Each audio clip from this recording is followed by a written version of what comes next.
Donc vous n'avez pas de père spirituel, monsieur? Non, ça n'existe pas. Oh, cette affaire n'existe pas. Les daddies, tout ça là. Les mots spirituels viennent circonscrire le champ du père. Donc les daddies, tout ça là, ce sont des inventions humaines, ça n'a rien à voir. Donc même vous qui avez étudié, vous vous faites berner par de telles appellations, alors que vous savez que on dit père, c'est le père spirituel, et le spirituel désigne l'esprit. Qui peut mettre au monde un esprit? C'est une aberration. Très grave, d'ailleurs, qui mérite punition des droits. Passible de peine de loi. Comment un intellectuel licencié en philosophie et lettres, tu te permets de te sortir dehors et dire c'est mon père spirituel? Ah non. Il y a le père biologique.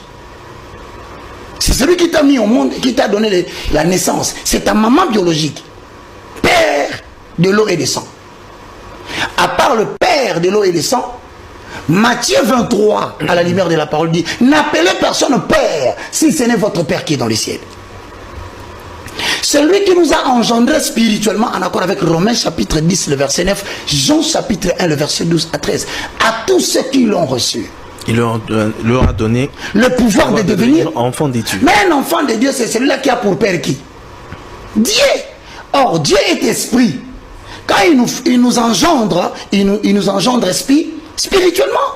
Mais comment pouvez-vous vous laisser ainsi balayer par des gens bien-aimés dans le Seigneur?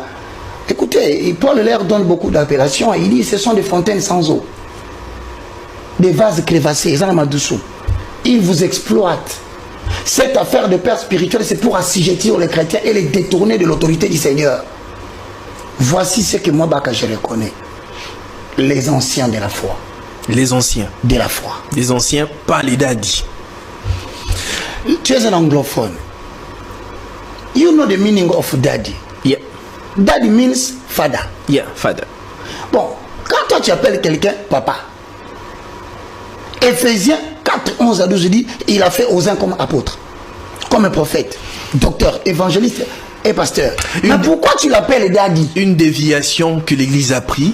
Et c'est resté comme ça. Non, non seulement c'est resté comme ça, ça devient un instrument de manipulation de l'autorité parentale des familles des gens. J'en connais qui donnent des ordres aux femmes d'autrui au nom des daddies. J'en connais des femmes qui n'obéissent plus à leur mari à cause des daddies. J'en connais qui servent les daddies en s'agenouillant, mais son mari lui manque de respect. J'en connais à cause des daddies, les gens sont sortis avec des pasteurs commettant ainsi des choses qui sont abominables à l'église. Les femmes des gens ont été pris sexuellement à cause de leurs daddies. Appelle quelqu'un évangéliste.